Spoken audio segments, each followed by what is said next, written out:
রাজেনবাবুকে রোজ বিকেলে মেলে আসতে দেখি। মাথার চুল সব পাকা, গায়ের রং ফর্সা, মুখের ভাব হাসি খুশি।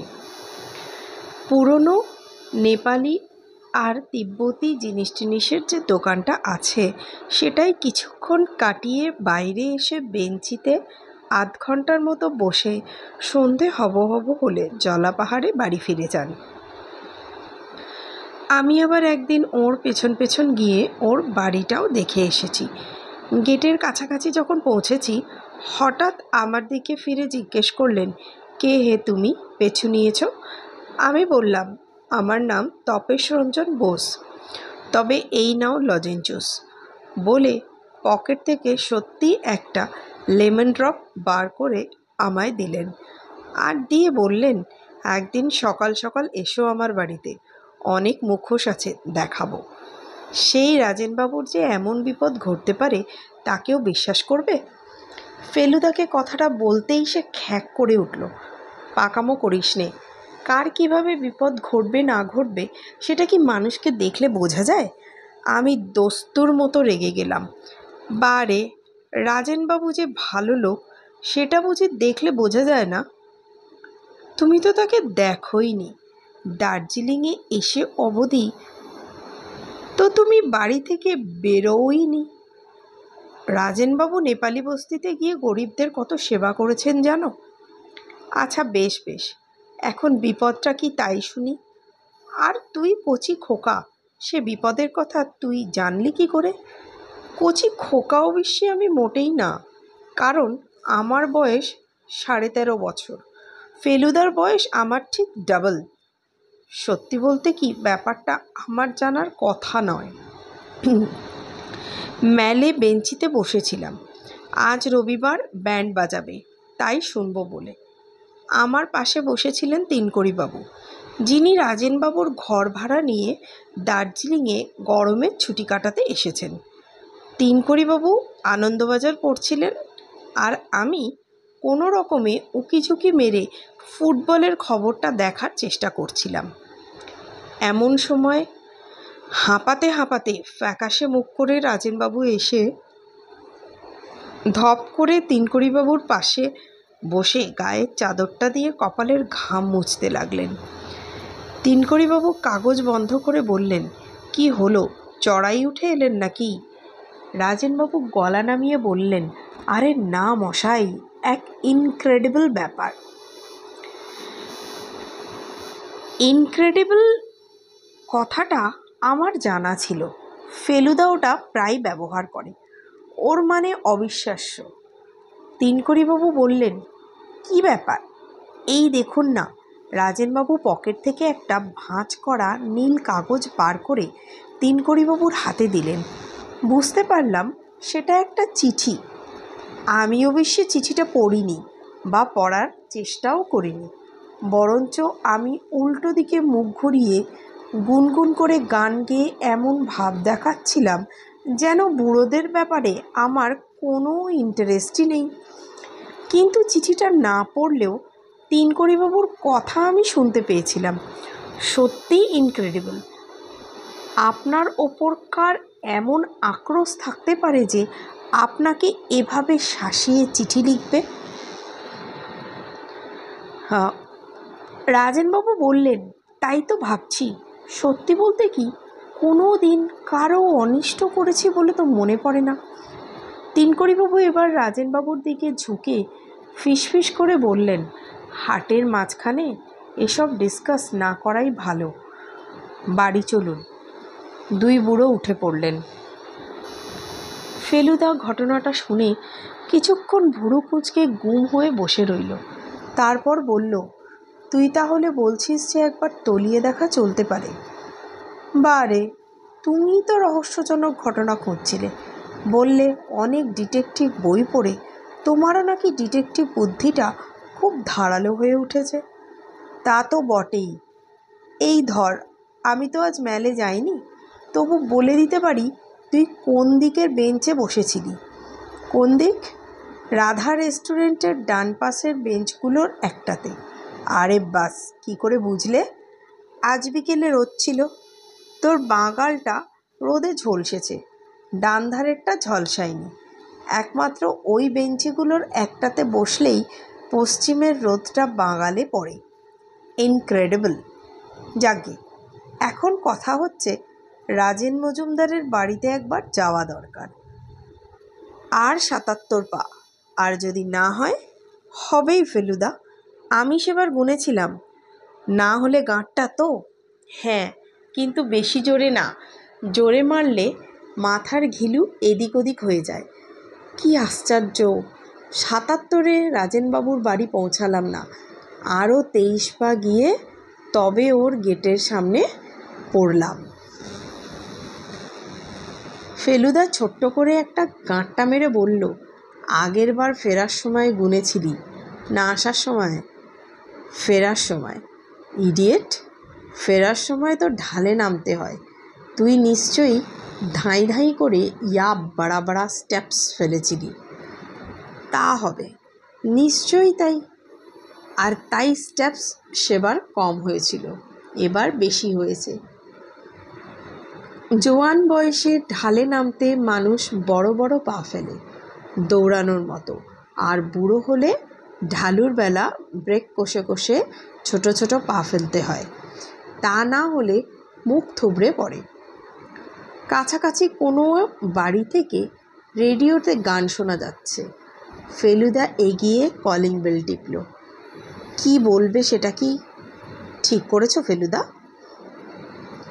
যা খুশি তাই বলবো। তুই কিন্তু স্পিকটি নট। যতক্ষণ থাকবি এ বাড়িতে একটি কথা বলবি নে। কিছু জিজ্ঞাসা করলেও না, শাট আপ। একটা নেপালি চাকর এসে দরজা খুলে দিল। আন্দার আইয়ে। বৈঠকখানায় ঢুকলাম। বেশ সুন্দর পুরনো প্যাটার্নের কাঠের বাড়ি। শুনেছি রাজেনবাবু 10 বছর হলো রিটায়ার করে দার্জিলিংয়ে আছেন। কলকাতায় বেশ নামকরা উকিল ছিলেন। চেয়ার টেবিল যা আছে ঘরে সব বেতের। যেটা সবচেয়ে বেশি চোখে পড়ে সেটা হচ্ছে চারিদিকে দেওয়ালে টাঙানো সব অদ্ভুত দাঁত খিঁচোনো চোখ রাঙানো মুখোশের শাড়ি। আর আছে পুরনো ঢাল, তলোয়ার, ভোজালি, থালা, ফুলদানি, এইসব। কাপড়ের উপর রং করা বুদ্ধের ছবিও আছে। কত পুরনো কে জানে, কিন্তু তাতে যে সোনালি রংটা আছে সেটা এখনো ঝলমল করছে। আমরা দুজনে দুটো বেতের চেয়ারে বসলাম। ফেলুদা দেওয়ালের এদিক ওদিক দেখে বলল, পেরেকগুলো সব নতুন, মরচে ধরেনি। ভদ্রলোকের প্রাচীন জিনিসের শখটা বোধহয় বেশি প্রাচীন নয়। রাজেনবাবু ঘরে ঢুকলেন। আমি অবাক হয়ে দেখলাম ফেলুদা উঠে গিয়ে ঢিপ করে একটা পেন নাম ঠুকে বলল, চিনতে পারছেন? আমি জয়কৃষ্ণ মিত্তিরের ছেলে ফেলু। রাজেনবাবু প্রথমে চোখ কপালে তুললেন, তারপর চোখের দুপাশ কুঁচকিয়ে একগাল হেসে বললেন, বাবা, কত বড় হয়েছে তুমি! কবে এলে এখানে? বাড়ির সব ভালো? বাবা এসেছেন? ফেলুদা জবাব দিচ্ছে আর আমি মনে মনে বলছি, কি অন্যায়! এত কথা হলো আর ফেলুদা একবারও বলল না সে রাজেনবাবুকে চেনে। এবার ফেলুদা আমার পরিচয়টাও দিয়ে দিল। রাজেনবাবুর মুখ দেখে মনেই হলো না যে এই 7 দিন আগে আমাকে লজেন্স জুস দেবার কথাটা ওর মনে আছে। ফেলুদা এবার বলল, আপনার খুব প্রাচীন জিনিসের শখ দেখছি। রাজেনবাবু বললেন, হ্যাঁ, এখন তো প্রায় নেশায় দাঁড়িয়েছে। কদিনের ব্যাপার, এই তো মাস 6 হবে, কিন্তু এর মধ্যেই অনেক কিছু সংগ্রহ করে ফেলেছি। ফেলুদা এবার একটা গলা খাঁকড়ানি দিয়ে আমার কাছ থেকে শোনা ঘটনাটাই শুনিয়ে বলল, আপনি আমার বাবার মামলার ব্যাপারে যেভাবে সাহায্য করেছিলেন তার প্রতিদানে আপনার এই বিপদে যদি কিছু করতে পারি। রাজেনবাবুর ভাব দেখে মনে হলো তিনি সাহায্য পেলে খুশিই হবেন, কিন্তু তিনি কিছু বলবার আগেই তিনকড়িবাবু ঘরে ঢুকলেন। তার হাঁপানোর বহর দেখে মনে হলো বোধহয় বেরিয়ে ফিরলেন। রাজেনবাবু আমাদের সঙ্গে ভদ্রলোকের আলাপ করিয়ে দিয়ে বললেন, আমার বিশেষ বন্ধু অ্যাডভোকেট জ্ঞানেশ সেন হচ্ছেন তিনকড়িবাবুর প্রতিবেশী। আমি ঘর ভাড়া দেব শুনে জ্ঞানেশই ওকে সাজেস্ট করে আমার এখানে আসতে। গোড়ায় উনি হোটেলের কথা ভেবেছিলেন। তিনকড়িবাবু হেসে বললেন, আমার ভয় ছিল আমার এই চুরুটের বাতিকটা নিয়ে। এমনও হতে পারত যে রাজেনবাবু হয়তো চুরুটের গন্ধ সহ্য করতে পারেন না, তাই সেটা আমি আমার প্রথম চিঠিতেই লিখে জানিয়ে দিয়েছিলাম। ফেলুদা বলল, আপনি কি বায়ু পরিবর্তনের জন্য এসেছেন? তা বটে, তবে বায়ুর অভাবটাই যেন লক্ষ্য করছি বেশি। পাহাড়ে ঠান্ডাটা আর একটু বেশি এক্সপেক্ট করে লোকে। ফেলুদা হঠাৎ বলল, আপনার বোধহয় গান বাজনার শখ। তিনকড়িবাবু অবাক হাসি হেসে বললেন, সেটা জানলে কি করে হে? আপনি যখন কথা বলছেন তখন লক্ষ্য করছি যে লাঠির ওপর রাখা আপনার ডান হাতের তর্জনীটা রেডিওর সঙ্গে তাল রেখে যাচ্ছে। রাজেনবাবু হাসতে হাসতে বললেন, মোক্ষম ধরেছ, উনি ভালো শ্যামাসঙ্গীত গাইতে পারেন।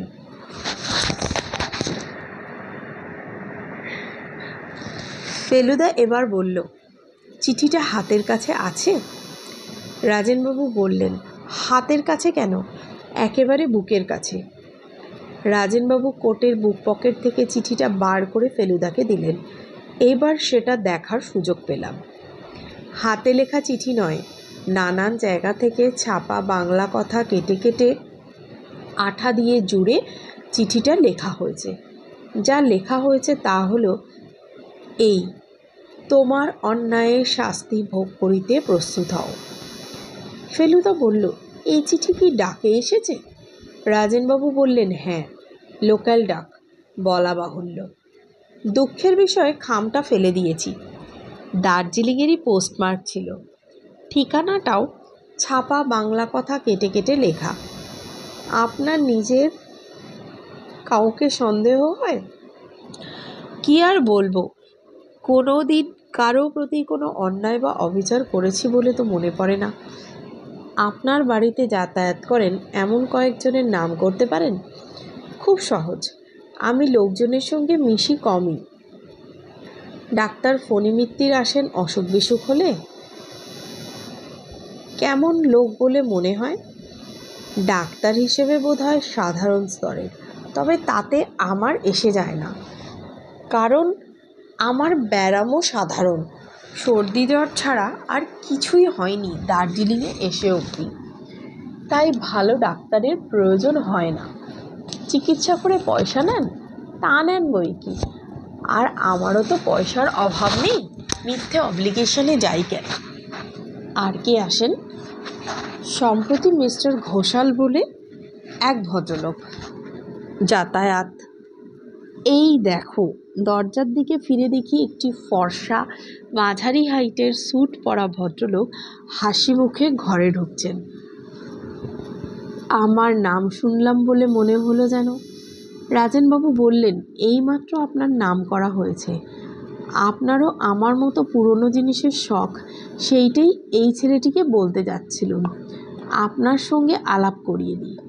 নমস্কারের পর মিস্টার ঘোষাল, পুরনো নাম অবনী মোহন ঘোষাল, মানে ভদ্রলোকের পুরো নাম অবনী মোহন ঘোষাল। রাজেনবাবুকে বললেন, আপনাকে আজ দোকানে দেখলুম না, তাই একবার ভাবলুম খোঁজ নিয়ে যাই। রাজেনবাবু বললেন, না, আজ শরীরটা ভালো ছিল না। বুঝলাম রাজেনবাবু চিঠিটার কথা মিস্টার ঘোষালকে বলতে চান না। ফেলুদা মিস্টার ঘোষাল আসার সঙ্গে সঙ্গেই চিঠিটা হাতের তেলোর মধ্যে লুকিয়ে ফেলেছে। ঘোষাল বললেন, আপনি ব্যস্ত থাকলে আজ বরং, আসলে আপনার ওই তিব্বতী ঘণ্টাটা একবার দেখার ইচ্ছে ছিল। রাজেনবাবু বললেন, সে তো খুব সহজ ব্যাপার, হাতের কাছেই আছে। রাজেনবাবু ঘণ্টা আনতে পাশের ঘরে চলে গেলেন। ফেলুদা ঘোষালকে জিজ্ঞেস করল, আপনি কি এখানেই থাকেন?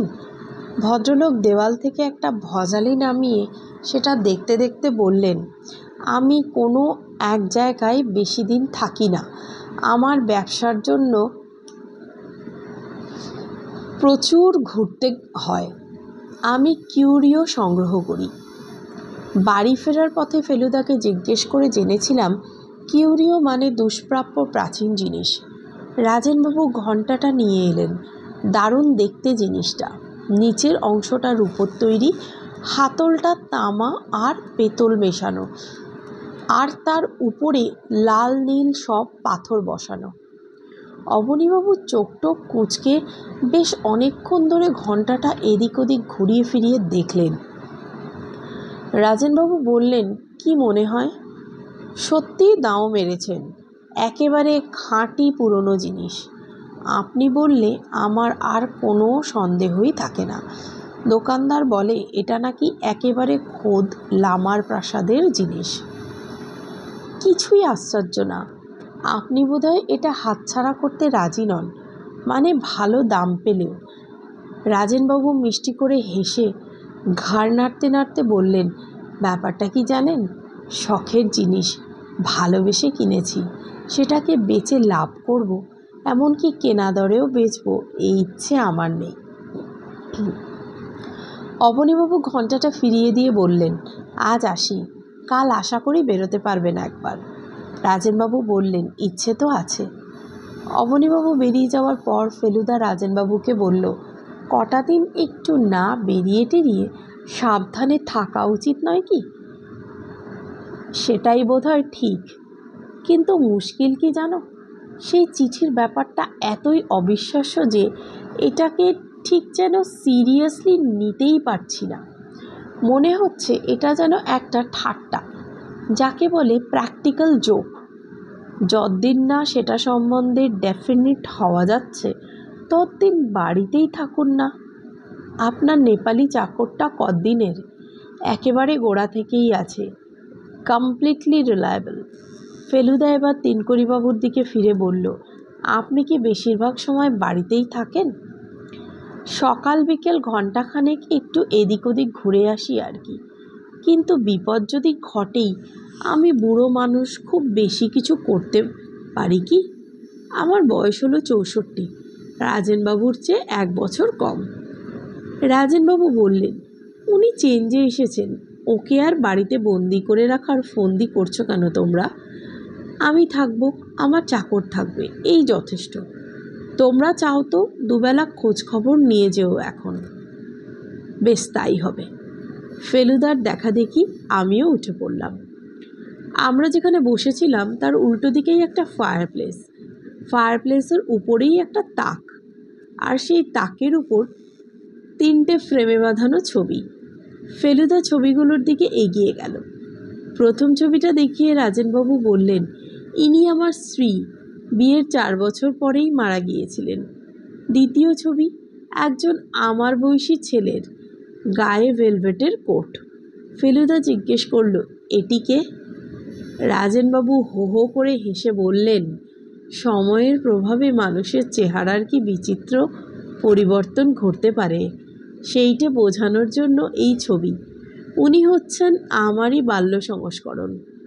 বাঁকুড়া মিশনারি স্কুলে পড়তাম তখন। আমার বাবা ছিলেন বাঁকুড়ার ম্যাজিস্ট্রেট। সত্যি ভারী ফুটফুটে চেহারা ছিল রাজেনবাবুর ছেলে বয়সে।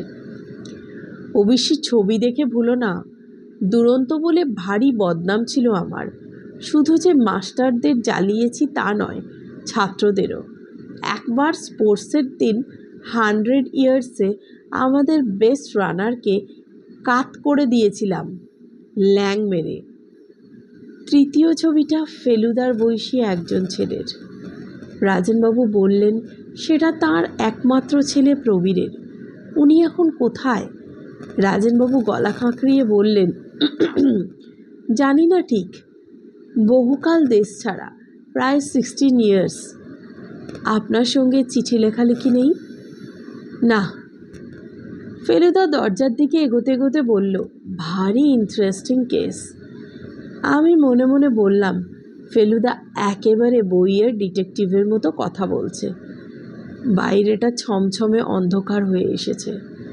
জলা পাহাড়ের গায়ের বাতিগুলোতে বাতি জ্বলে উঠেছে। পাহাড়ের নিচের দিকে চেয়ে দেখলাম রঙ্গিত উপত্যকা থেকে কুয়াশা উপর দিকে উঠছে। রাজেনবাবু ও তিনকড়িবাবু আমাদের সঙ্গে গেট অবধি এলেন।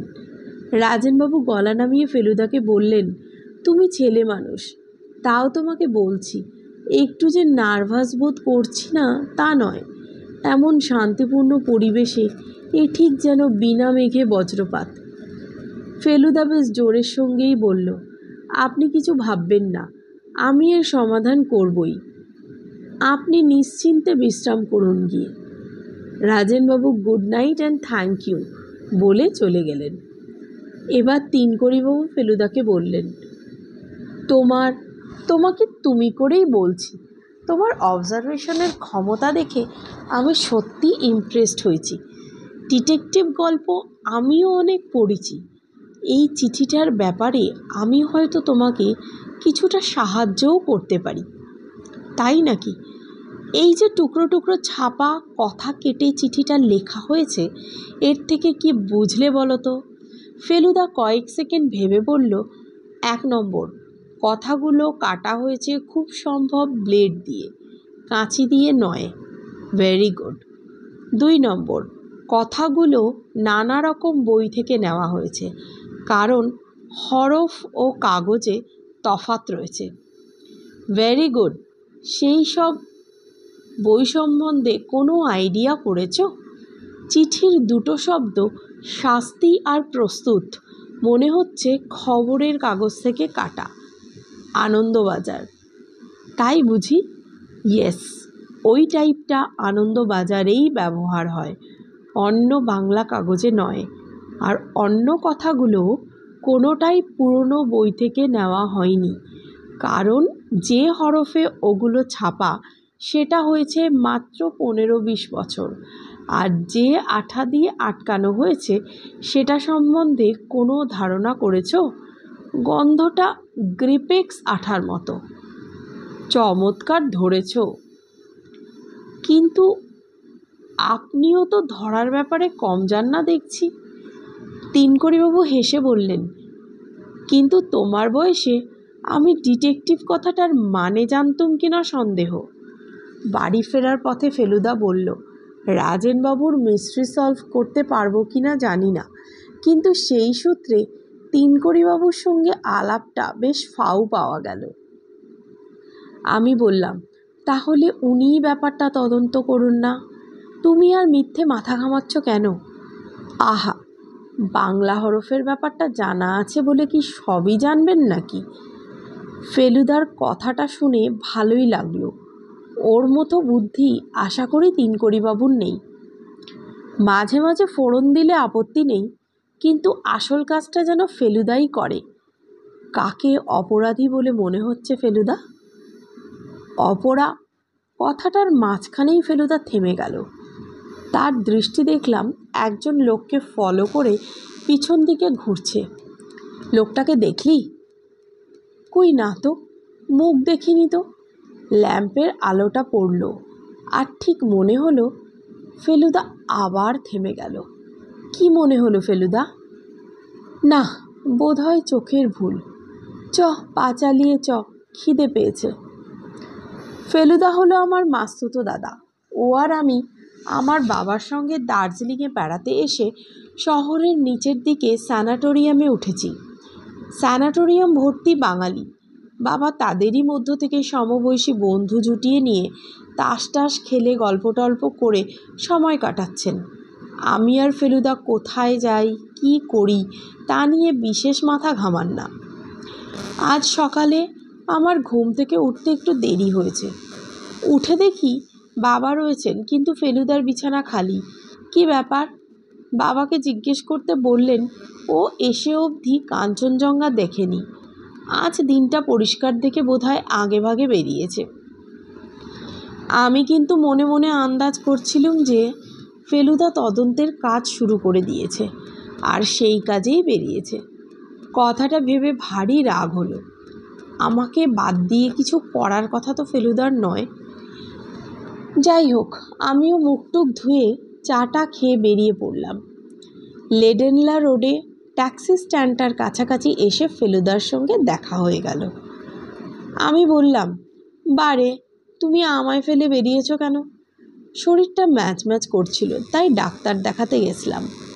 ফণি ডাক্তার? তোরও একটু একটু বুদ্ধি খুলেছে দেখছি। দেখালে? 4 টাকা ভিজিট নিল আর একটা ওষুধ লিখে দিল। ভালো ডাক্তার, অসুখ নেই তাও পরীক্ষা করে ওষুধ দিচ্ছে। কেমন ডাক্তার বুঝে দেখ। তারপর বাড়ির যা চেহারা দেখলাম তাতে পসার যে খুব বেশি তাও মনে হয় না। তাহলে উনি কখনোই চিঠিটা লেখেননি কেন? গরিব লোকের অত সাহস হয়? তা টাকার দরকার হলে হয় বই কি, কিন্তু চিঠিতে তো টাকা চাইনি। ওইভাবে খোলাখুলি বুঝি কেউ টাকা চায়? তবে রাজেনবাবুর অবস্থা কাল কীরকম দেখলি বলতো? কেমন যেমন ভীতু ভীতু। ভয় পেয়ে মানুষের মনের অসুখ হতে পারে, সেটা জানিস? তা তো পারেই। আর মনের অসুখ থেকে শরীরের অসুখ তাও হয় বুঝি? ইয়েস। আর শরীরের অসুখ হলে ডাক্তার ডাকতে হবে, সেটা আশা করি তোর মতো ক্যাবলারও জানা আছে। ফেলুদার বুদ্ধি দেখে আমার প্রায় নিঃশ্বাস বন্ধ হয়ে এলো। অবশ্যই ফণি ডাক্তার যদি সত্যি এত সব ভেবে টেবে চিঠিটা লিখে থাকে, তাহলে ওরও বুদ্ধি সাংঘাতিক বলতে হবে। ম্যালের মুখে ফোয়ারার কাছাকাছি যখন এসেছি তখন ফেলুদা বলল, কিউরিও সম্বন্ধে একটা কিউরিসিটি বোধ করছি। কিউরিওর মানে আগেই শিখেছিলাম, আর কিউরিসিটি মানে যে কৌতূহল, সেটা স্কুলেই শিখেছি। আমাদের ঠিক পাশেই নেপাল কিউরিও শপ। রাজেনবাবু আর অবনীবাবু এখানেই আসেন। ফেলুদা শটান দোকানের ভেতর গিয়ে ঢুকলো। দোকানদারের গায়ে ছাই রঙের কোট, গলায় মাফলার আর মাথায় সোনালি কাজ করা কালো টুপি। ফেলুদাকে দেখে হাসি হাসি মুখ করে এগিয়ে এলো। দোকানের ভেতরটা পুরনো জিনিসপত্রে গিজগিজ করছে। আলোও বেশি নেই, আর গন্ধটাও যেন সেকেলে। ফেলুদা এদিক ওদিক দেখে গম্ভীর গলায় বলল, ভালো পুরনো থাঙ্কা আছে? এই পাশের ঘরে আসুন। ভালো জিনিস তো বিক্রি হয়ে গেছে সব, তবে নতুন মাল আবার কিছু আসছে। পাশের ঘরে যাবার সময় আমি ফেলুদার কানের কাছে মুখ নিয়ে গিয়ে বললাম, থাঙ্কা কি জিনিস? ফেলুদা দাঁতে দাঁত চেপে বলল, দেখতেই পাবি। পাশের ঘরটা আরও ছোট, যাকে বলে একেবারে ঘুপচি। দোকানদার দেওয়ালে ঝোলানো সিল্কের উপর আঁকা একটা বুদ্ধের ছবি দেখিয়ে বলল, এই একটাই ভালো জিনিস আছে, তবে একটু ড্যামেজড। একেই বলে থাঙ্কা। এই জিনিস তো রাজেনবাবুর বাড়িতে অনেক আছে। ফেলুদা ভীষণ বিজ্ঞের মতো থাঙ্কাটার গায়ের উপর চোখ ঠেকিয়ে উপর থেকে নিচে অবধি প্রায় 3 মিনিট ধরে দেখে বলল, এটার বয়স তো 70 বছরের বেশি বলে মনে হচ্ছে না। আমি অন্তত 300 বছরের পুরনো জিনিস চাইছি। দোকানদার বলল, আমরা আজ বিকেলে কিন্তু 1 লট মাল পাচ্ছি, তার মধ্যে ভালো থাঙ্কা পাবেন। আজই পাচ্ছেন? আজই। এ খবরটা তাহলে রাজেনবাবুকে জানাতে হয়। মিস্টার মজুমদার, ওনার তো জানা আছে। রেগুলার খদ্দের যে 2-3 জন আছেন, তাঁরা সকলেই নতুন মাল দেখতে বিকেলে আসছেন। অবনীবাবুও খবরটা পেয়ে গেছেন? মিস্টার ঘোষাল? জরুর। আর বড় খদ্দের কে আছে আপনাদের? আর আছেন মিস্টার গিলমোর, চা বাগানের ম্যানেজার। সপ্তাহে 2 দিন বাগান থেকে আসেন। আর মিস্টার নওলাখা, উনি এখন সিকিমে। বাঙালি আর কেউ নেই? না স্যার। আচ্ছা, দেখি বিকেলে যদি একবার ঢু মারতে পারি। তারপর আমার দিকে ফিরে বলল, তোপসে, তুই একটা মুখোশ চাস? তোপসে যদিও আমার আসল ডাকনাম নয়, তবু ফেলুদা তপেস থেকে ওই নামটাই করে নিয়েছে। মুখোশের লোভ কি সামলানো যায়? ফেলুদা নিজেই একটা বাছাই করে আমাকে কিনে দিয়ে বলল, এইটাই সবচেয়ে হরেন্ডাস। কি বলিস? ফেলুদা বলে, হরেন্ডাস বলে আসলে কোনো কথা নেই। ট্রিমেন্ডাস মানে সাংঘাতিক, আর হরিবল মানে বীভৎস। এই দুটো একসঙ্গে বোঝাতে নাকি কেউ কেউ হরেন্ডাস ব্যবহার করে। মুখোশটা সম্বন্ধে যে ওই কথাটা দারুণ খাটে, সে বিষয়ে কোনো সন্দেহ নেই। দোকান থেকে বেরিয়ে ফেলুদা আমার হাত ধরে কি একটা বলতে গিয়ে হঠাৎ থেমে গেল। এবারেও দেখি ফেলুদা একজন লোকের দিকে দেখছে। বোধহয় কাল রাতে যাকে দেখেছিল সেই লোকটাই। বয়স আমার বাবার মতো, মানে 40-42, গায়ের রং ফর্সা, চোখে কালো চশমা। যে স্যুটটা পরে আছে সেটা দেখে মনে হয় খুব দামি। ভদ্রলোক ম্যালের মাঝখানে দাঁড়িয়ে পাইপ ধরাচ্ছেন। আমার দেখেই কেমন যেন চেনা চেনা মনে হলো, কিন্তু কোথায় দেখেছি ঠিক বুঝতে পারলাম না।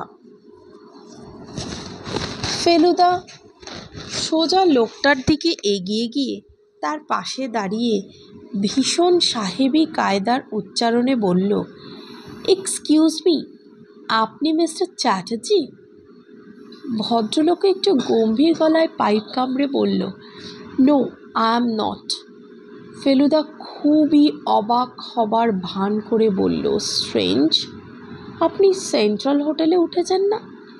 ভদ্রলোক একটু হেসে অবজ্ঞার সুরে বললেন, না, Mount Everest, and I don't have a twin brother. এই বলে ভদ্রলোক গটগটিয়ে অবজারভেটরি হিলের দিকে চলে গেলেন। যাবার সময় লক্ষ্য করলাম যে তার কাছে একটা ব্রাউন কাগজে মোড়া প্যাকেট, আর কাগজটার গায়ে লেখা নেপাল কিউরিও শপ। আমি চাপা গলায় বললাম, ফেলুদা, উনিও কি মুখোশ কিনেছেন নাকি? তা কিনতে পারে, মুখোশটা তো আর তোর আমার একচেটিয়া নয়। চ, কেভেন্টার্সে গিয়ে একটু কফি খাওয়া যাক। কেভেন্টার্সের দিকে যেতে যেতে ফেলুদা বলল, লোকটাকে চিনলি? আমি বললাম, তুমিই চিনলে না, আমি আর কি করে চিনি বলো? তবে চেনা চেনা লাগছিল। আমি চিনলাম না? বারে, কোথায় চিনলে? ভুল নাম বললে যে। তোর যদি এতটুকু সেন্স থাকে। ভুল নাম বলেছি হোটেলের নামটা বার করার জন্য, সেটাও বুঝলি না? লোকটার আসল নাম কি জানিস? কি? প্রবীর মজুমদার। ও হো, হ্যাঁ, ঠিক বলেছ, ঠিক বলেছ। রাজেনবাবুর ছেলে, তাই না? যার ছবি রয়েছে তাকের উপর। অবশ্যই বয়সটা এখন অনেক বেড়ে গেছে তো। শুধু যে চেহারায় মিল তা নয়, গালের আঁচিলটাও নিশ্চয়ই তুইও লক্ষ্য করেছিস। আসল কথাটা হচ্ছে, ভদ্রলোকের জামা কাপড় সব বিলিতি। স্যুট লন্ডনের, টাই প্যারিসের, জুতো ইটালিয়ান, এমনকি রুমালটা পর্যন্ত বিলিতি। সদ্য বিলেত ফেরত, সে বিষয়ে কোনো সন্দেহ নেই। কিন্তু ওর ছেলে এখানে রয়েছে সে খবর রাজেনবাবু জানেন না। বাপ যে এখানে রয়েছে সেটা ছেলে জানে কি না সেটাও খোঁজ নিয়ে দেখা দরকার। রহস্য ক্রমেই ঘনিয়ে আসছে। এই কথাটা ভাবতে ভাবতে ক্যাভেন্টারের দোকানে পৌঁছালাম। দোকানের ছাদে যে বসার জায়গাটা আছে সেটা আমার ভীষণ ভালো লাগে। চারিদিকে দার্জিলিং শহরটা আর ওই নিচে বাজারটা দারুণ ভালো দেখায়। ছাদে উঠে দেখি কোণের টেবিলটায় চুরুঠাতে তিনকড়িবাবু বসে কফি খাচ্ছেন। ফেলুদাকে দেখতে পেয়েই হাত তুলে তাঁর টেবিলে গিয়ে বসতে বললেন আমাদের। আমরা তিনকড়িবাবুর দুদিকে দুটো টিনের চেয়ারে বসলাম। তিনকড়িবাবু ফেলুদাকে বললেন, ডিটেকশনে তোমার পারদর্শিতা দেখে খুশি হয়ে আমি তোমাদের দুজনকে দুটো হট চকলেট খাওয়াবো, আপত্তি আছে? হট চকলেটের নাম শুনে আমার জিভে জল এসে গেল। তিনকড়িবাবু তুড়ি মেরে একটা বেয়ারাকে ডাকলেন। বেয়ারা এসে অর্ডার নিয়ে গেলে পর তিনকড়িবাবু কোটের পকেট থেকে একটা বই বার করে ফেলুদাকে দিয়ে বললেন, এই নাও, একটা এক্সট্রা কপি ছিল, আমার লেটেস্ট বই, তোমায় দিলুম। বইয়ের মলাটটা দেখে ফেলুদার মুখটা হাঁ হয়ে গেল। আপনার বই মানে? আপনার লেখা? আপনিই গুপ্তচর নাম নিয়ে লেখেন? দিনকরিবাবু আধবোঝা চোখে অল্প হাসি হেসে মাথা নেড়ে হ্যাঁ বললেন।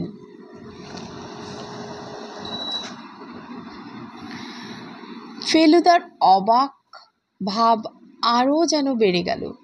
সে কি, আপনার সবকটা উপন্যাস যে আমার পড়া? বাংলায় আপনার ছাড়া আর কারোর রহস্য উপন্যাস আমার ভালো লাগে না। Thank you, thank you. ব্যাপারটা কি জানো, এখানে একটা প্লট মাথায় নিয়ে লেখার জন্যই এসেছিলাম। এখন দেখছি বাস্তব জীবনের রহস্য নিয়েই মাথা ঘামিয়ে ছুটিটা ফুরিয়ে গেল। আমার সত্যিই দারুণ লাক, আপনার সঙ্গে এভাবে আলাপ হয়ে গেল। দুঃখের বিষয়, আমার ছুটির মেয়াদ সত্যিই ফুরিয়ে এসেছে। কাল সকালে চলে যাচ্ছি আমি। আশা করছি যাবার আগে তোমাদের আরও কিছুটা হেল্প করে দিয়ে যেতে পারবো। ফেলুদা এবার তার এক্সাইটিং খবরটা দিনকরিবাবুকে দিয়ে দিল। রাজেনবাবুর ছেলেকে আজ দেখলাম। বলো কি হে? এই 10 মিনিট আগে। তুমি ঠিক বলছো, চিনতে পেরেছো তো? ঠিক 14 আনা শিওর। মাউন্ট এভারেস্ট হোটেলে গিয়ে খোঁজ করলে বাকি 2 আনাও পুড়ে যাবে বোধহয়। দিনকরিবাবু হঠাৎ একটা দীর্ঘশ্বাস ফেললেন। রাজেনবাবুর মুখে তার ছেলের কথা শুনেছ? কাল যা বললেন তার বেশি শুনিনি। আমি শুনেছি অনেক কথা। ছেলেটি অল্প বয়সে বকে গিয়েছিল। বাপের সিন্দুক থেকে টাকা চুরি করে ধরা পড়েছিল। রাজেনবাবু তাকে তেজ্যপুত্র করেন, বাড়ি থেকে বেরিয়ে যেতে বলেন। ছেলেটি গিয়েও ছিল তাই। 24 বছর বয়স তখন তার। একেবারে নিখোঁজ। রাজেনবাবু অনেক অনুসন্ধান করেছিলেন, কারণ পরে তার অনুতাপ হয়। কিন্তু ছেলে কোনো খোঁজখবর নেয়নি বা দেয়নি। বিলেতে তাকে দেখেছিলেন রাজেনবাবুরই এক বন্ধু, তাও সে 10-12 বছর আগে। রাজেনবাবু তাহলে জানেন না যে তার ছেলে এখানে আছে? নিশ্চয়ই না। আমার মনে হয় ওকে না জানানোই ভালো। একে এই চিঠির শখ, তার উপর। দিনকরিবাবু হঠাৎ থেমে গেলেন। তারপর ফেলুদার দিকে ফিরে বললেন, আমার বুদ্ধিশুদ্ধি সব লোপ পেয়েছে। রহস্য উপন্যাস লেখা ছেড়ে দেওয়া উচিত। ফেলুদা হাসতে হাসতে বলল, প্রবীর মজুমদার যে চিঠি লিখে থাকতে পারেন সেটা আপনার খেয়াল হয়নি তো? এক্স্যাক্টলি। কিন্তু দিনকরিবাবু অন্যমনস্ক হয়ে গেলেন। বেয়ারা হট চকলেট এনে টেবিলে রাখতে দিনকরিবাবু যেন একটু চাগিয়ে উঠলেন। ফেলুদার দিকে ফিরে বললেন, ফণী মিত্তিরকে কেমন দেখলে? ফেলুদা যেন একটু হকচকিয়ে গেল। সে কি? আপনি কি করে জানলেন আমি ওখানে গেছিলাম? তুমি যাওয়ার অল্পক্ষণ পরেই আমিও গেছিলাম। আমাকে রাস্তায় দেখেছিলেন বুঝি? না। তবে ডাক্তারের ঘরের মেঝেতে একটি মরা সিগারেট দেখে জিজ্ঞেস করলাম কে খেয়েছে। ডাক্তার ধূমপান করেন না। ফণীবাবু তখন বর্ণনা দিলেন। তাতে তোমার কথা মনে হলো। যদিও তোমাকে আমি সিগারেট খেতে দেখিনি, কিন্তু এখন তোমার আঙুলের গায়ে হলদে রং দেখে বুঝেছি তুমি খাও। ফেলুদা দিনকরিবাবুর বুদ্ধির তারিফ করে বলল, আপনারও কি ফণী মিত্তিরকে সন্দেহ হয়েছিল নাকি? তা হবে না। লোকটাকে দেখলে অভক্তি হয় কি না? তা হয়। রাজেনবাবু যে কেন ওকে আমল দেন জানি না। তাও জানো না বুঝি? দার্জিলিংয়ে আসার কিছুদিনের মধ্যে রাজেনবাবুর ধম্মকম্মের দিকে মন যায়। তখন ফণীবাবুই তাকে এক গুরুর সন্ধান দিয়েছিলেন। একই গুরুর শিষ্য হিসেবে ওদের যে প্রায় ভাই ভাই সম্পর্ক হে। ফেলুদা জিজ্ঞেস করল, ফণী মিত্তিরের সঙ্গে কথা বলে কি বুঝলেন? কথা তো ছুতো। আসলে বইয়ের আলমারিগুলোর দিকে একবার চোখ বুলিয়ে নিচ্ছিলুম, বাংলা উপন্যাস আছে কিনা দেখার জন্য। ঠিক বলেছ, আমিও দেখেছি, প্রায় নেই বললেই চলে। আর যা আছে তাও আদ্যিকালের। ঠিক। তবে ফণী ডাক্তার অন্যের বাড়ির বই থেকেও কথা কেটে চিঠি তৈরি করতে পারে। তা পারে, তবে লোকটাকে দেখে ভারী কুঁড়ে বলে মনে হয়। এ ব্যাপারে অতটা কাঠখড় পোড়াবে সেটা কেন যেন বিশ্বাস হয় না। ফেলুদা এবার বলল, অবনী ঘোষাল লোকটা সম্বন্ধে আপনার কি ধারণা? বিশেষ সুবিধের লোক নয় বলেই আমার বিশ্বাস। ভারী ওপর চালাক। আর ও সব প্রাচীন শিল্পটিল্প কিছু না, ওর আসল লোভ হচ্ছে টাকার। এখন খরচ করে জিনিস কিনছে, পরে বিদেশিদের কাছে বিক্রি করে 5 গুণ প্রফিট করবে। ওর পক্ষে এই হুমকি চিঠি দেওয়ার কোনো কারণ থাকতে পারে বলে আপনার মনে হয় কি? সেটা এখনও তলিয়ে দেখিনি। আমি একটা কারণ আবিষ্কার করেছি। আমি অবাক হয়ে ফেলুদার দিকে চাইলাম।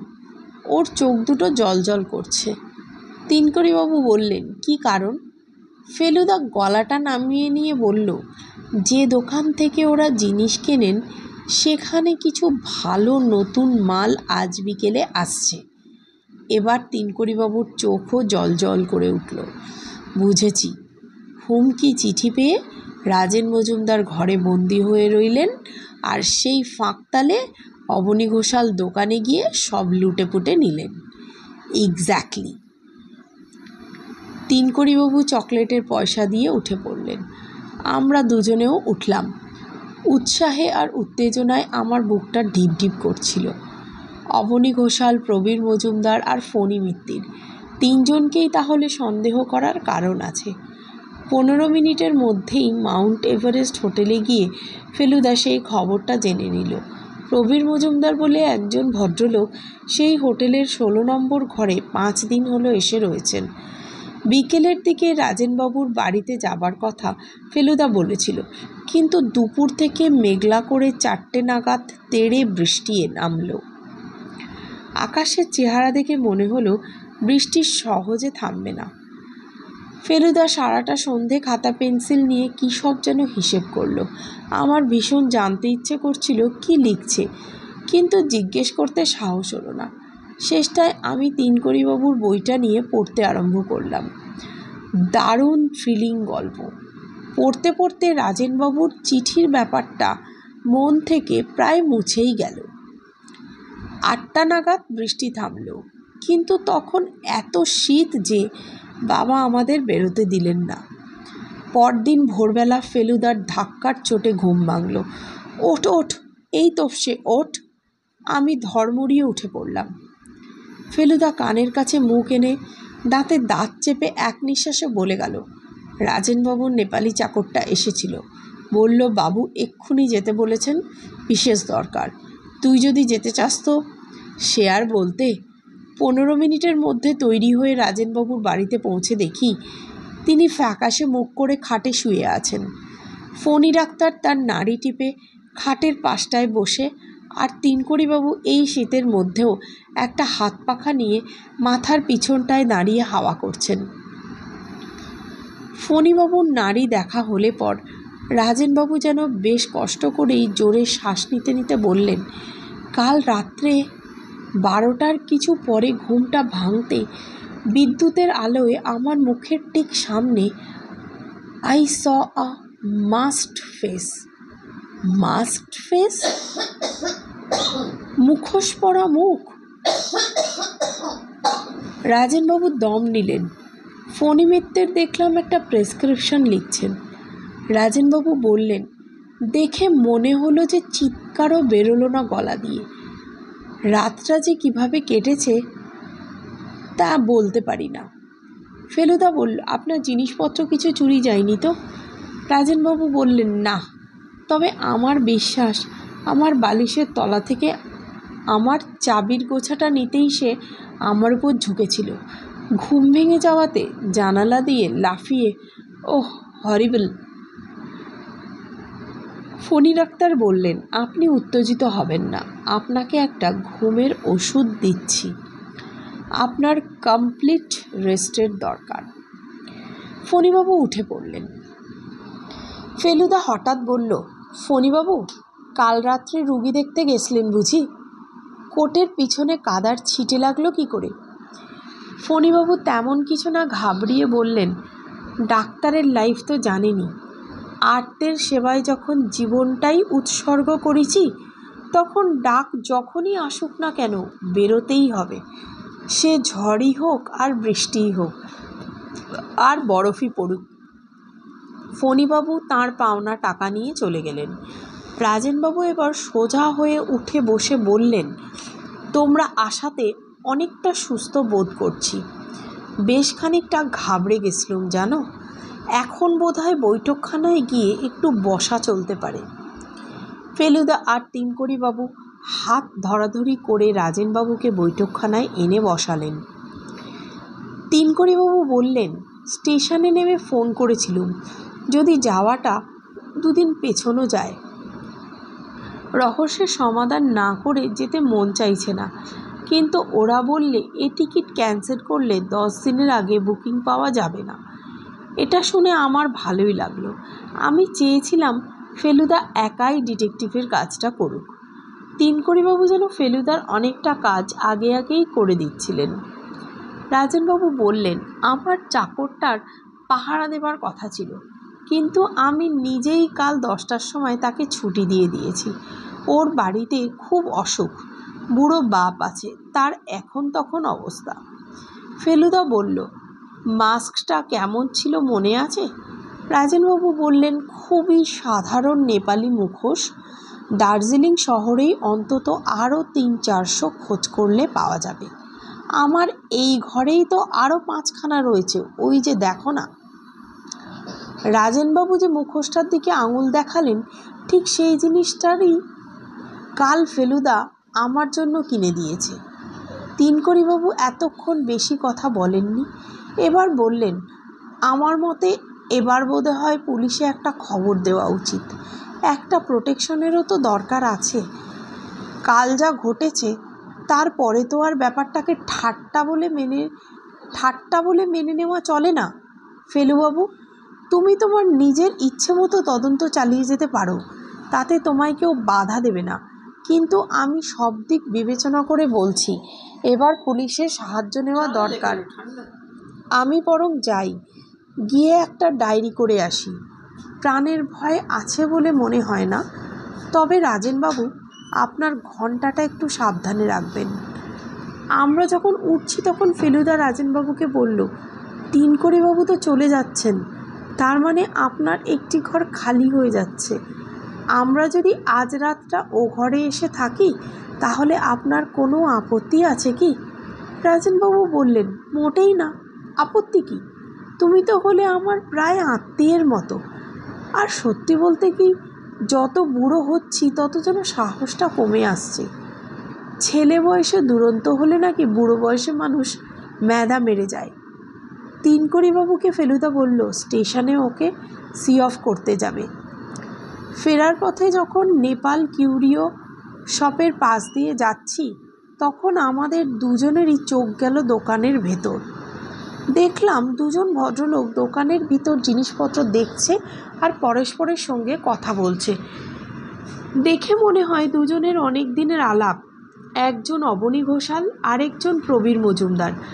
আমি ফেলুদার দিকে চাইলাম, তার মুখের ভাব দেখে মনে হলো না সে কোনো আশ্চর্য জিনিস দেখেছে। 10:30টার সময় স্টেশনে গেলাম তিনকড়িবাবুকে গুড বাই করতে। উনি এলেন আমাদেরও 5 মিনিট পরে। চড়াই উঠে উঠে পায়ে ব্যথা হয়ে গেছে, তাই আস্তে আস্তে হাঁটতে হলো। সত্যিই ভদ্রলোক একটু খোঁড়াচ্ছিলেন। নীল রঙের ফার্স্ট ক্লাস কামরায় উঠে তিনকড়িবাবু তার অ্যাটাচি কেস খুলে একটা ব্রাউন কাগজের প্যাকেট ফেলুদাকে দিলেন। এটা কিনতেও একটু সময় লাগলো।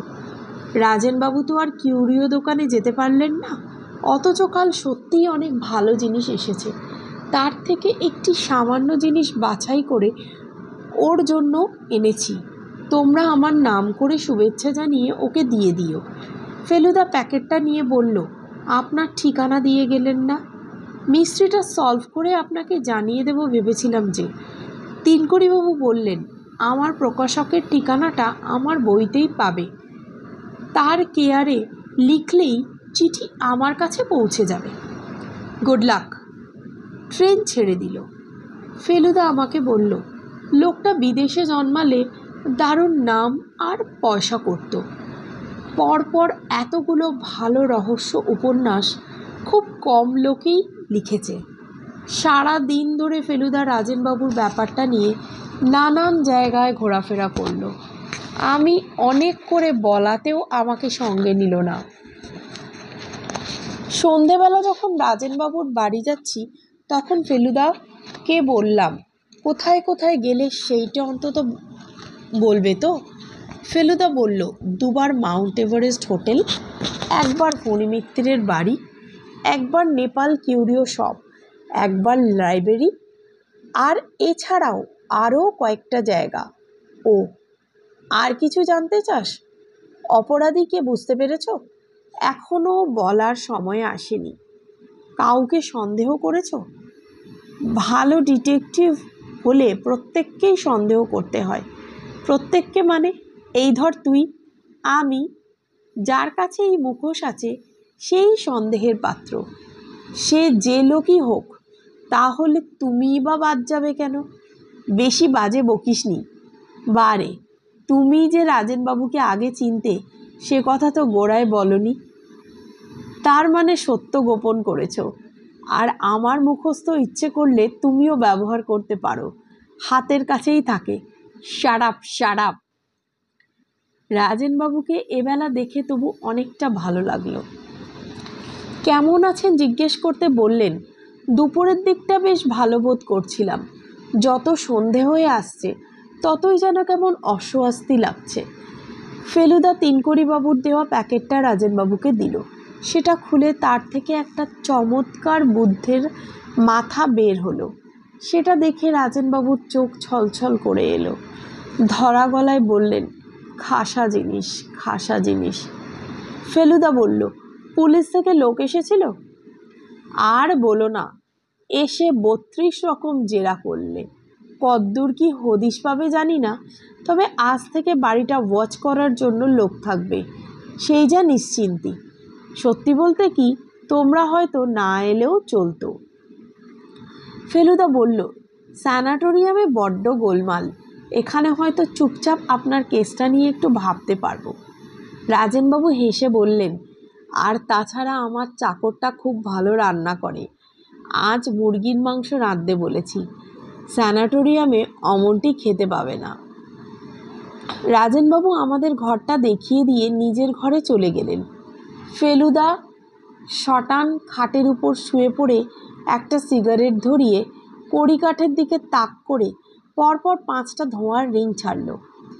তারপর আধবোঝা চোখে বেশ কিছুক্ষণ চুপ করে থেকে বলল, ফণি মিত্রের কাল সকালেই রুগী দেখতে গিয়েছিলেন কাঠ রোডে একজন ধনী পাঞ্জাবি ব্যবসায়ীর বাড়ি। আমি খোঁজ নিয়েছি, 11:30 থেকে 12:30 অবধি ওখানে ছিলেন। তাহলে ফণি মিত্রের অপরাধী নন। ফেলুদা আমার কথার জবাব না দিয়ে বললে, প্রবীর মজুমদার 16 বছর ইংল্যান্ডে থেকে বাংলা প্রায় ভুলেই গেছেন। তাহলে ওই চিঠি ওর পক্ষে লেখা সম্ভব নয়। আর ওর টাকার কোনো অভাব নেই। তাছাড়া দার্জিলিংয়ে এসেও লেবংয়ে ঘোড়দৌড়ের বাজিতে উনি অনেক টাকা করেছেন। আমি দম আটকে বসে রইলাম। ফেলুদার আরও কিছু বলার আছে সেটা বুঝতে পারছিলাম। আধ খাওয়া জ্বলন্ত সিগারেটটা ক্যারামের ঘুঁটি মারার মতো করে প্রায় 10 হাত দূরের জানালা দিয়ে বাইরে ফেলে দিয়ে ফেলুদা বলল, আজ চা বাগানের গিলমোর সাহেব দার্জিলিংয়ে এসেছে। প্ল্যান্টার্স ক্লাবে গিয়ে ওর সঙ্গে দেখা করেছিলাম। লামার প্রাসাদের আসল ঘণ্টা একটাই আছে, আর সেটা গিলমোরের কাছে। রাজেনবাবুরটা নকল। অবনী ঘোষাল সেটা জানে। তাহলে রাজেনবাবুর ঘণ্টা তেমন মূল্যবান নয়? না।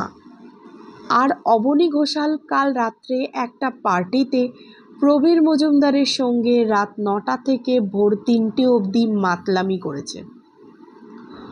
ও, আর মুখোশ পরা লোকটা এসেছিল 12টার কিছু পরেই। হ্যাঁ? আমার বুকের ভেতরটা কেমন খালি খালি লাগছিল। বললাম, তাহলে? ফেলুদা কিছু না বলে একটা দীর্ঘ নিঃশ্বাস ফেলে খাট থেকে উঠে পড়ল। ওর ভুরু দুটো যে এতটা কুঁচকোতে পারে তা আমার জানাই ছিল না।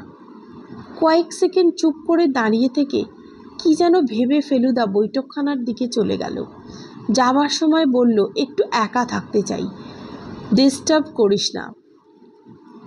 কি আর করি, এবার ওর জায়গায় আমি বিছানায় শুলাম।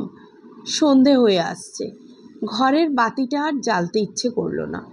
খোলা জানালা দিয়ে অবজারভেটরি হিলের দিকটায় অন্যান্য বাড়ির আলো দেখতে পাচ্ছিলাম। বিকেলে ম্যাল থেকে একটা গোলমালের শব্দ পাওয়া যায়, এখন সেটা মিলিয়ে আসছে। একটা ঘোড়ার খুঁড়ের আওয়াজ পেলাম, দূর থেকে কাছে এসে আবার মিলিয়ে গেল। সময় চলে যাচ্ছে, জানালা দিয়ে শহরের আলো কেমন যেন ঝাপসা হয়ে আসছে, বোধহয় কুয়াশা হচ্ছে। ঘরের ভিতরটা এখন আর অন্ধকার, একটা ঘুম ঘুম ভাব আসছে মনে হলো। চোখের পাতা দুটো কাছাকাছি এসে গেছে, এমন সময় মনে হলো কে যেন ঘরে ঢুকছে। মনে হতেই এমন ভয় হলো যে যেদিক থেকে লোকটা আসছে সেদিকে না তাকিয়ে আমি জোর করে নিঃশ্বাস বন্ধ করে জানালার দিকে তাকিয়ে রইলাম। কিন্তু লোকটা যে আমার দিকেই আসছে আর আমার সামনেই এসে দাঁড়ালো। জানালার বাইরে শহরের দৃশ্যটা ঢেকে দিয়ে একটা অন্ধকার কি যেন এসে আমার সামনে দাঁড়িয়েছে। তারপর সেই অন্ধকার জিনিসটা নিচু হয়ে আমার দিকে এগিয়ে এলো। এইবার তার মুখটা আমার মুখের সামনে, আর সেই মুখে একটা মুখোশ। আমি যেই চিৎকার করতে যাব অমনি অন্ধকার শরীরটার একটা হাত উঠে গিয়ে মুখোশটা খুলতেই দেখি, ফেলুদা, কিরে ঘুমিয়ে পড়েছিলি নাকি? ওহ ফেলুদা, তুমি? তা আমি না তো কে, তুই কি ভেবেছিলি? ফেলুদা ব্যাপারটা বুঝে একটা অট্টহাস্য করতে গিয়ে হঠাৎ থেমে গম্ভীর হয়ে গেল। তারপর খাটের পাশটায় বসে বলল, রাজেনবাবুর মুখোশগুলো সবকটা পরে দেখছিলাম, তুই এইটা একবার পর তো। ফেলুদা আমাকে মুখোশটা পরিয়ে দিল। অস্বাভাবিক কিছু লাগছে কি? কই না তো, আমার পক্ষে একটু বড় এই যা, আর কিচ্ছু না। ভালো করে ভেবে দেখ তো, একটু একটু যেন গন্ধ। কিসের গন্ধ? চুরুট। ফেলুদা মুখোশটা খুলে নিয়ে বলল, এক্স্যাক্টলি।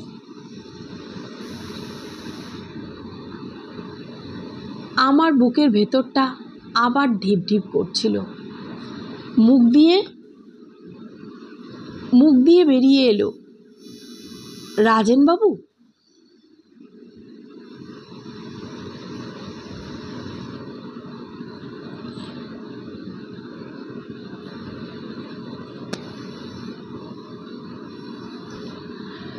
আমার বুকের ভেতরটা আবার ঢিপ ঢিপ করছিল। মুখ দিয়ে বেরিয়ে গেল, তিনকড়িবাবু? ফেলুদা দীর্ঘশ্বাস ফেলে বলল, সুযোগের দিক দিয়ে সবচেয়ে বেশি ছিল এরই। বাংলা উপন্যাস, খবরের কাগজ, ব্লেড, আঠা, কোনোটারই অভাব নেই। আর তুই লক্ষ্য করেছিলি নিশ্চয়ই, স্টেশনে আজ যেন একটু খোঁড়াচ্ছিলেন, সেটা বোধহয় কাল জানালার বাইরে লাফিয়ে পড়ার দরুন।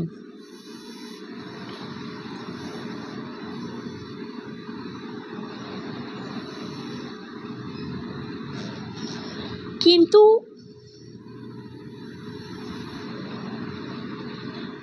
আসল যেটা রহস্য সেটা হলো কারণটা কি? রাজেনবাবুকে তো মনে হয় রীতিমতো সমীহ করতেন ভদ্রলোক। তাহলে কি কারণে, কি উদ্দেশ্য নিয়ে তিনি এই চিঠিটা লিখেছিলেন, এটার উত্তর বোধহয় আর জানা যাবে না, কোনো দিনও না। রাত্রে কোনো দুর্ঘটনা ঘটেনি। সকালে খাবার ঘরে বসে রাজেনবাবুর সঙ্গে চা খাচ্ছি, এমন সময় নেপালি চাকরটা একটা চিঠি নিয়ে এলো। আবার সেই নীল কাগজ আর খামের উপর দার্জিলিং পোস্টমার্ক। রাজেনবাবু ফ্যাকাশে মুখ করে কাঁপতে কাঁপতে চিঠির কাগজ খুলে ফেলুদাকে দিয়ে বললেন, তুমিই পড়ো, আমার সাহস হচ্ছে না। ফেলুদা চিঠিটা নিয়ে জোরে জোরে পড়ল। তাতে লেখা আছে, প্রিয় রাজু, কলকাতায় জ্ঞানেশের কাছ থেকে তোমার ঘরের খবর পেয়ে যখন তোমায় চিঠি লিখি তখনও জানতাম না আসলে তুমি কে। তোমার বাড়িতে এসে তোমার ছেলে বয়সের ছবিখানা দেখেই চিনেছি তুমি সেই 50 বছর আগের বাঁকুড়া মিশনারি স্কুলের আমারই সহপাঠী রাজু। এতকাল পরেও যে পুরনো আক্রোশ জাগিয়ে উঠতে পারে সেটা আমার জানা ছিল না। অন্যায়ভাবে ল্যাং মেরে তুমি যে শুধু আমার 100 ইয়ার্সের নিশ্চিত পুরস্কার ওর রেকর্ড থেকে বঞ্চিত করেছিলে তাই নয়, আমাকে রীতিমতো জখমও করেছিলে। বাবা বদলি হলেন তখনই, তাই তোমার সঙ্গে বোঝাপড়াও হয়নি। আর তুমিও আমার মন আর শরীরের কষ্টের কথা জানতে পারোনি। 3 মাস পায়ে প্লাস্টার লাগিয়ে হাসপাতালে পড়েছিলাম। এখানে এসে তোমার শান্তিময় জীবনের পরিপূর্ণতার ছবি আমাকে অশান্ত করেছিল। তাই তোমার মনে খানিকটা সাময়িক উদ্বেগের সঞ্চার করে তোমার সেই প্রাচীন অপরাধের শাস্তি দিলাম। শুভেচ্ছা নিও। ইতি তিনু, শ্রী তিনকড়ি মুখোপাধ্যায়।